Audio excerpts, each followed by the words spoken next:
I'm being lobbied, I'm sorry. Yeah. Good afternoon and welcome to the Stop. Senate Government Operations Committee meeting of Friday, May 8th, 2026. We have up for consideration H 956, an act relating to approval of an amendment to the charter of the city of Burlington relating to the Office of Racial Equity, Inclusion, and Belonging. And we are going to hear from some folks from the city of Burlington. We also are joined by Legislative Council, and Sophie Zadotny is pinch hitting, if that's a proper term, for Rick Sagel. So I'm not sure who might be on the screen. I realize we're now 40 minutes after when we said, or 50 minutes after when we were supposed to start. Is there anybody in the waiting room? There is. Oh. Well, okay. Maybe too late.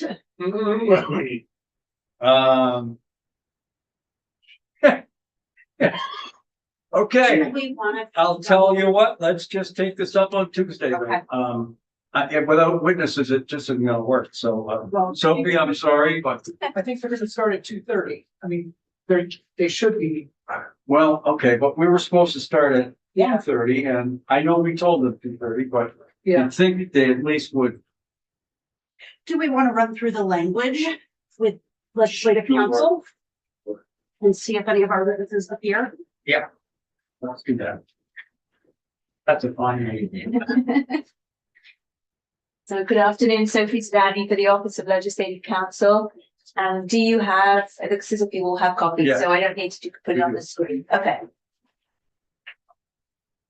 So, right, so this is to approve an amendment to the Charter of the City of Burlington. And this has got, section 1 is just your standard introductory language for charters. As I understand it, this Office of Racial Equity, Inclusion and Belonging already exists. So what the goal is here is just to add a new section to the City of Burlington's charter, just to formalize the existence of the office. So section 2, and again, this is in the appendix to Title 24 and Chapter 3, and that is the City of Burlington's charter. And this would add a new section under the general provisions portion of the charter. And it provides under, again, section 2, and then this new section 374, subsection A, the City of Burlington shall form the Office of Racial Equity, Inclusion and Belonging and establish a Director of Racial Equity, Inclusion and Belonging. And then subsection B provides that this new director position will be a permanent position in the city and will be selected and hired in accordance with the City of Burlington Human Resources Policy and Procedures and shall report directly to the mayor. Subsection C provides that the office shall be under the supervision, direction and control of the director and shall be subject to the orders and ordinances of the City Council. Subsection D provides that the director of the office shall have all of the powers, duties and responsibilities as it provided in the director position description. And then subsection E provides that subject to the orders and ordinances of the City Council, the mayor and the director of this office shall develop and implement a comprehensive racial equity, inclusion and belonging strategy for the City of Burlington. And then in subsection F, there's a list of rights, powers and duties for the director of the office. So that includes working on behalf of the city to advance equity and social justice by championing diversity, inclusion, belonging, and anti-racism. Subdivision 2, to develop, coordinate, implement, and administer racial equity and inclusion strategies and projects for the city. Subsection 3, to provide consultation for and recommend to city departments, the mayor's office, and the City Council policy and program changes to better advance racial equity and inclusion in the city. Subdivision 4, to enhance the representation in city government for individuals who hold underserved community identities through decision-making bodies, community engagement initiatives, and policy development processes. And then finally, at the top of page 3, subdivision 5, to coordinate and facilitate constituent engagement in the city that encourages inclusive spaces for engagement with city government. And then section 3 provides that it would be effective on passage. So I have a question on page 2 at the bottom, lines 18 through 20. As I read it, I'm wondering how does the enhancement authority represented in that provision mean they can appoint someone to the city council, for instance? I would anticipate not that it would just be, that would be governed by whatever the other provisions in the charter are around city elections. I think to enhance the representation in city government would be to try and reach out and encourage folks from underserved community identities to consider running for office, etc. That's how I would anticipate that it's intended. Not that you would just put people into those positions, but you would support people who might be interested in those positions to come forward and put themselves forth for election. Okay. But again, that may be a question to ask the. Just to enhance the representation in city government through decision-making bodies. And that was why I arrived at my question, but. Yeah, I think that would be a fair question for Okay. the city on how they anticipate that. Any questions for Attorney Zadot? Okay, thank you very much. Right. So Senator Morley. So I think you said, or someone said it. They're already doing this, right? Yeah, So there's already a person there. but it's not in a charter. It doesn't make it statutorily required. Right. They hire someone each year or each budget year to be on this board. And as I mentioned, well, before we get on, I believe some of that funding's been cut in the latest budget round there. This just would mandate that the position is now in effect by law in a chart, and they would have to provide funding for it to some measure. Yeah. I see Representative Mary Catherine, I think it's in our upper right-hand Yep. box. yes. And welcome it, yeah, welcome. I know from conversations with Senator Vigolsi, she'll be reporting this because it's her city. So she'll want to know what the vote totals were from the town meeting on this. And but anyway, can you sort of address the question I raised? What does that exactly mean to enhance representation in city government through decision-making bodies? Sorry, it is really hard to hear you. I would definitely table that question and ask the people who are on city council right now or working within the city government right now, including the person who currently holds the position of REIB. I would ask them that question. But I can give you my bit of testimony that I presented on the floor and to my committee. I'm on a field trip right now, so that's why it's a little hard to hear.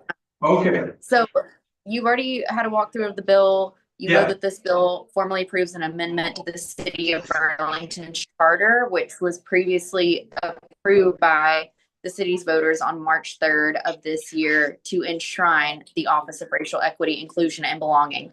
The office is to be led by a director of REIB, a permanent position hired according to city human resources policies, who will report directly to the mayor and be supervised by the city council. The director will be responsible for developing and implementing a comprehensive strategy to advance equity, social justice, diversity, inclusion, and belonging, and anti-racism within the city of Burlington, including consulting with city departments, recommending policy changes, enhancing representation for underserved communities in city government, and coordinating inclusive constituent engagement.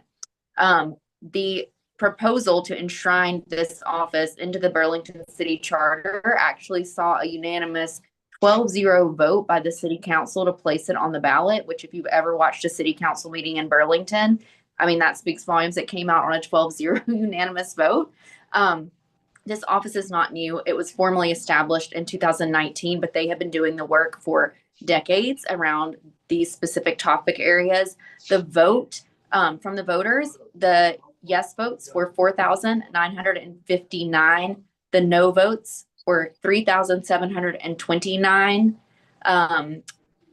So yes, this this is just to formally enshrine an office that has been in existence for years, and this work has been being done for decades. But getting into the specific details you're asking, I would say ask people from the city about that, because they will be better able to answer you. Senator Clarkson. Mary Catherine, good to see you, even if it's on Zoom. I thought that there were some challenges at the moment with this office. Is the office filled at the moment? Because we've certainly read lots about this. It office. is. It's currently filled. It is. They have an executive director or they have somebody who currently holds this position. They testified in our committee, and I would recommend that you bring them in to testify. They are And on Zoom to testify. Oh, great, exciting. We look forward to hearing them testify. And the other question, well, then maybe they can answer this question, just when was this office established in Burlington?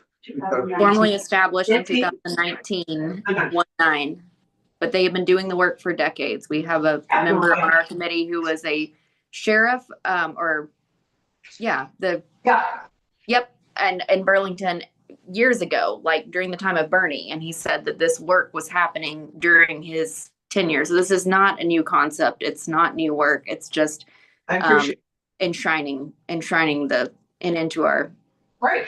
yeah. Thank you, Representative Stone. Does anyone else have any questions for Mary Catherine? Okay, enjoy the rest of your field trip. Thank you. Bye. Where are you on your field trip? I believe there is. Department of Public Safety, Waterbury. Oh. Where No, but don't scoot on. Okay. Thanks. Bye. Bye. We're also joined by Kelly Perkins, who is the director of the Burlington Office of Racial Equity, Inclusion, and Belonging. There we go. Welcome in. Greetings. Thank you for having me. Can you perhaps illuminate me as to what enhancing the representation in city government through decision-making bodies means exactly? Yes, it means exactly what the explanation that was offered. And so through city council, through the mayor's office, through the commissions, the various boards that are a part of the council's various meeting bodies, through our neighborhood planning associations. And so working collaboratively with those groups to increase representation. So for instance, actually, we are right now in the process of forming a small group of folks who will help to look through and applications for the various commissions and other mayoral appointments, so that we are looking like fully at representation and things of that nature. So that's one way that we in this office have been assisting in that work. Okay, so the power is not necessarily yours to appoint people on various commissions or boards. It's just possibly to encourage them to become involved. Exactly, and to help those commissions and boards even with their community engagement strategy, so they are reaching the largest sections of the Burlington population as possible. And so we are really, I would say, in that capacity serving as advisor, as strategist, not in the decision-making authority. Okay, thank you. Does anyone have questions for Kelly? Senator Clarkson. Kelly, hi, lovely to meet you over Zoom. How long have you been in your office? I have been in my office for 8 months now. And have and I applaud your effort trying to embed this and work with every commission and body of the city. I wish you well on this. Where did you come to us from? I actually moved back to Vermont. This is my second time living in Vermont. I was here before the pandemic. I'm formerly a higher education professional. I was working at UVM, and I actually got married. And so my husband lives here and has lived in the state for about 20 years. And so I came back here 2 years ago and formerly was working in the Upper Valley, actually. Well, we're glad you're here. We're glad the office seems to be a little more stable, and good luck. Thank you. Any other questions? Okay, Kelly, thank you for joining us. We're sorry that we weren't a bit more prompt, but It wasn't our fault. Oh, no worries. I just, while I have the floor, I wanted to see if you wanted me to elaborate on that question about the stability. I could definitely talk to that where I know I'm only 8 months in, but I do think we've made some great strides towards increasing the specifically the sustainability of the work in the office. We are really trying to deepen and broaden the scope of what racial equity, inclusion, and belonging means in the city, so that we can really help folks to understand that this isn't an office that just serves Black and Brown people. We have inherited or are restarting the Aging Council in Burlington, and so moving towards some implementation of various initiatives that were where determinations were made in the last couple of years. And in that way, we serve as the convening body, right? Bringing together the right folks between the city, nonprofit partners, and also residents. So we have their voices. We have taken on the Sister Cities program for the city. And so taking that out of the mayor's office, they're very excited to figure out how to more broadly engage the community, youth, and adults of various backgrounds to be able to show off Burlington's right kind of rich and ever increasingly diverse culture. And so we are really kind of moving and shaking. We have 4 roles, 2 program managers, my role, and an administrative and finance coordinator. And 2 members of our office actually have been in that office 3 years, and 1 has been there 5 years. So we do have, I think, a really good team now and kind of the right mix of skills. We've taken on the city's language access work and then really working to expand that and starting to get into thinking about not just verbal and written language, but also folks hard of hearing, the blind, and making sure that we're being, again, the models for what it looks like to be as inclusive and to really think about equity and to help develop that mindset in the city, so that we are helping to make sure that we're serving as a city and making decisions that are not going to disproportionately negatively impact certain populations. So thank you so much for letting me take that time. Yeah. Well, thank you so much for helping make it successful. so there's 4 employees then in the office. What is the budget that you have each year? It probably varies. Yes, though the last 2 years have been pretty stable, and next year will also, our total budget is just slightly over $800,000. Okay. Of which 76% is the staff costs.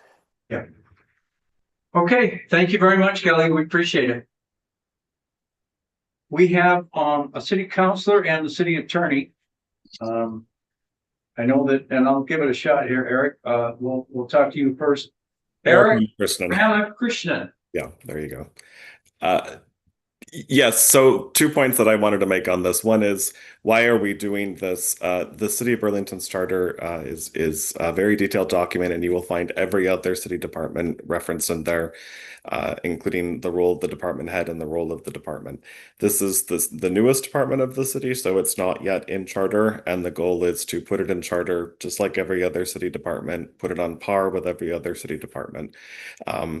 And so that we can enshrine the important work that it's there to do. So that's the purpose of this change. As was mentioned to you, this had wide-ranging support in the city. It passed by close to 60% of the vote and had all the city councilors behind it, as was previously mentioned.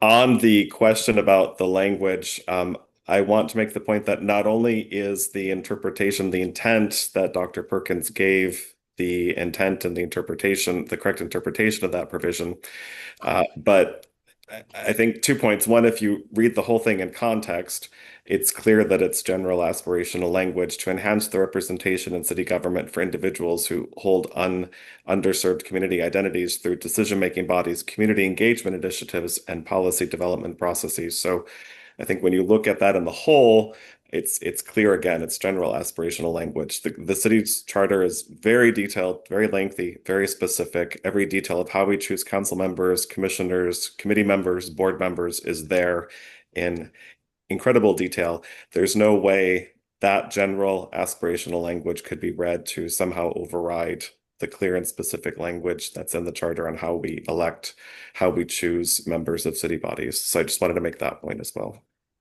And I'm happy to answer any questions. Questions for Eric? No. I see we now have a second city councilor, so let's go in order of appearance. Laura Sanchez Parkinson, welcome in. Thank you. Good afternoon. It's very great to be able to be here with you today. My name is Laura Sanchez Parkinson, and I serve as the Burlington City Council. I just wanted to thank you for the opportunity to testify and support the H956. As it has been already noted, this bill was before you because it was approved by the voters of Burlington as a charter amendment to establish the Office of Racial Equity, Inclusion, and Belonging in our city charter. For Burlington, I really think that this charter change is both practical and also necessary. The RIB office is not simply a symbolic statement. It's a core part of how we strengthen our city government, improve our public engagement, and ensure that our policies and services are reaching the residents who are too often left out of decision making. I specifically want to speak to this as a city councilor. I see this as a governance issue. Cities are making decisions every day that affect people in the way that they access housing, public safety, transportation, language access, community services. So if we want to make those decisions to be fair and effective and trusted, equity cannot be an afterthought. It has to be part of how we are structured as a government. So H956 does that in a balanced way. It establishes the office and the director of REIB as a permanent part of the city while keeping that position within our Burlington's normal HR processes. They report to the mayor and are subject to the orders and ordinances of the city council. That creates both continuity, but it also preserves that accountability as well. This is, as many of you know, this is especially important now. Burlington continues to welcome residents from many racial, ethnic, cultural, linguistic, and immigrant communities. And at the same time, we hear from our residents that they're facing fear, exclusion, and barriers to participating fully in our city and city life. So the REIB office helps the city to move from reactive responses to proactive planning and strategic thinking, to deeper engagement, and to more inclusive policymaking. This charter change says that the racial equity, inclusion, of belonging are not just temporary priorities. They are part of our long-term work of effective municipal government. So for those reasons, I hope you will consider and respectfully ask that you all support H956. Thank you. Thank you very much, Laura. Questions for City Council? So we have one further witness. Is it Mello or Mila? Mila. Yes, I'm gonna. Oh, hang on just a second. So Laura and Eric, it's a question, I guess, for both of you. You've been, how long have you been involved in the city, on the city council, Laura? I'm going on month 2 of serving on city So council. you're new to the council, and you Yes. perhaps weren't there when some of the challenges that arose with the office.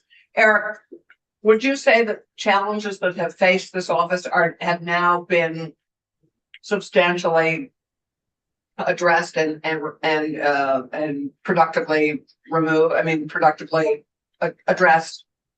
I've been with the city for about 2.5 years now, and I would say that during my time, this office has been well functioning. So I don't know how to answer your question other than to say from the beginning of my experience with the city, this office has been a well functioning body. But Kelly's only been with the city for 8 months, so I mean, we've all been reading over the last 3 years about my Burlington friend across the table is shaking her head. I thought we've been reading about some of the challenges in this office. Yeah, Yeah. We have it.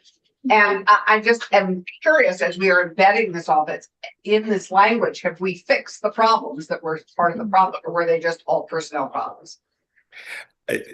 You know, to the extent I really have an answer to that, and to the extent I'm aware of things happening before my time, I'll call it personnel issues and leave it at that. And again, in my time with the city, it's been a well-functioning office. Well, it's been. I'd like to speak. Sorry. If I may, and I know Councillor Grant also has been from the very beginning, and so love to also hear her perspective. I'd like to share, as I mentioned, I'm new to the council, but I have decades of work in this type of office and in this type of work from across sectors. This being able to establish a racial equity, inclusion, belonging type of office is not easy. And we have undergone, not just at the city level, at the state and national level, a number of experiences that have shaken up the work overall. To be able to be sustaining this work, it has also been mentioned that this is the newest department. And so as we know, any new office or any new structures takes time to fully be established. And with the leadership of Dr. Perkins, she has really created some sustainability and is bringing, I believe, a strong balance and strong thinking, strategic thinking to the future of this office. So I'm very excited to think about how we move this forward, despite what this type of work continues to experience. Right. If I could add one thing to that too, I do just want to caution us in terms of how we react to media coverage of this office. I certainly don't think I think it's a fair statement to say that unconscious bias and media ratings have played into the type of coverage this office has received. And I'm not sure that everything I've seen in the media is a fair representation of what's going on in the city. And I would just ask you to exercise caution in how to interpret the way the media has portrayed things. Point taken. Thank you. Councillor Grant, welcome in. Thank you. If I could ask a question as to the specificity of what the specific concerns were, because to the point that was just made, there has been biased reporting, and not only biased reporting that's not true.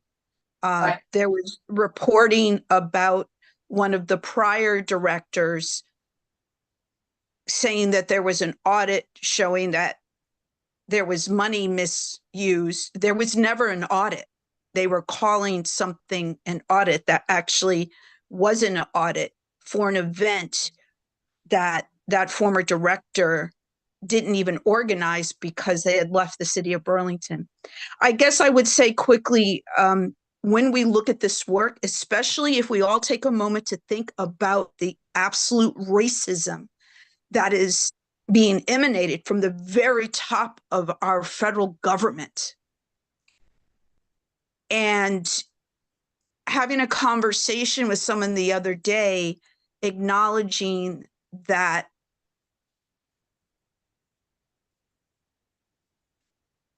a little Black girl born today, right now, has less rights than some of us did who, in my lifetime, the civil rights movement occurred. So I think we have to be aware of that. Also, within our own state house, we had a major controversy with a senator who needed to resign. That happened in our own state house. So we can't pretend that we're somehow above it all, because we're not. I don't think that's what we're trying to say. We, as legislators, are very well aware of how the press often doesn't report things accurately. We live that.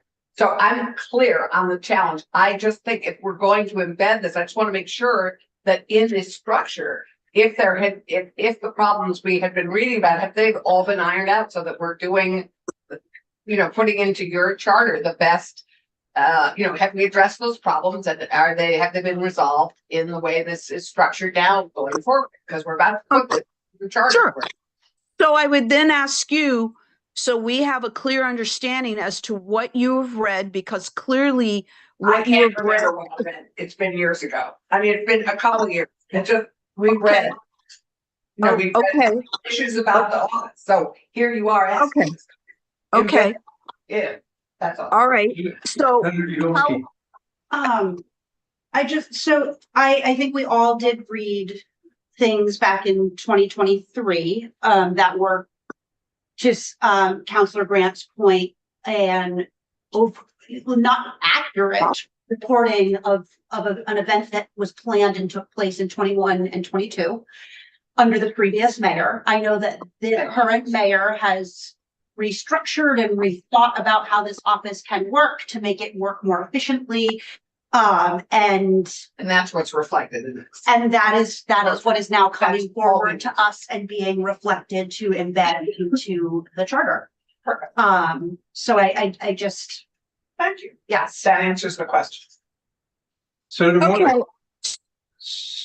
Go ahead. No, it sounds like to me they voted on it. Yeah. They're very supportive of this. No, And, yeah, no, I'm had you been supportive of the other Burlington charter that we had in front of us, you know, we don't always, and this committee has not always embraced everything that Burlington charters are brought to. I guess. I absolutely embrace this. I just wanted to make sure the problems that were have been fixed. And I think, and I can't speak for the mayor, and I know that she wasn't able to be with us, part of the reason that there was a period of time where the office director position was not filled was in that restructuring process. But I believe that this office is, and we have heard from the city, is now functioning very well and doing Great. excellent work and has been really thought out for how they do the work to create more equity in our largest city. Which we appreciate. We too have created the Office of Racial Equity here in the state. And which is working very well and is doing its work incredibly. And we applaud the work for that as well. So thank you. That answered my question. And I think Councilor Grant also did have some testimony. Yeah. thank you. I mean, I think the other thing that we have to be honest about is that, you know, this type of work is under attack. And we have to make a statement supporting this. Our voters in Burlington supporting this are, number one, recognizing that Burlington, next to City of Winooski, Laura and I represent the most diverse areas in the state of Vermont, next to the City of Winooski. We know that people are not coming here. We know our birth rate is low.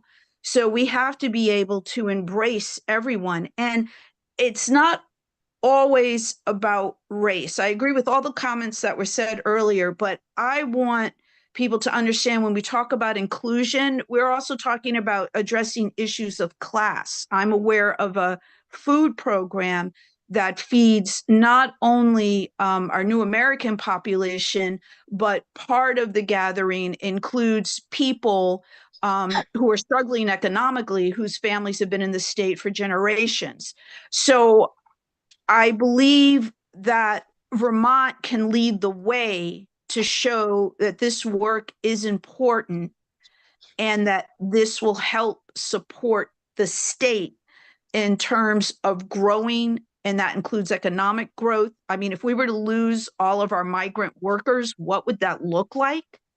And I feel that with the legislature supporting this, these are the things the legislature is supporting.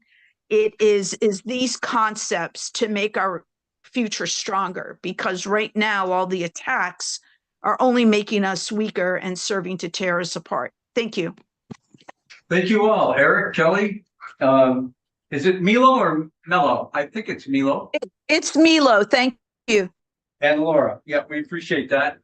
And I think Representative Stone's already off the screen and continuing with a field trip. So I'll certainly entertain a motion if someone wants to make it.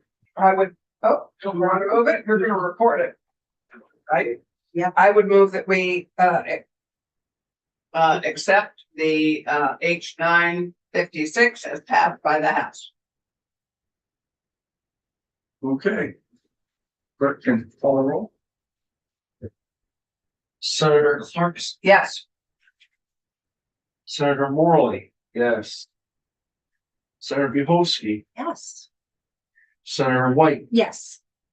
Senator Colomar, Yes, 5-0.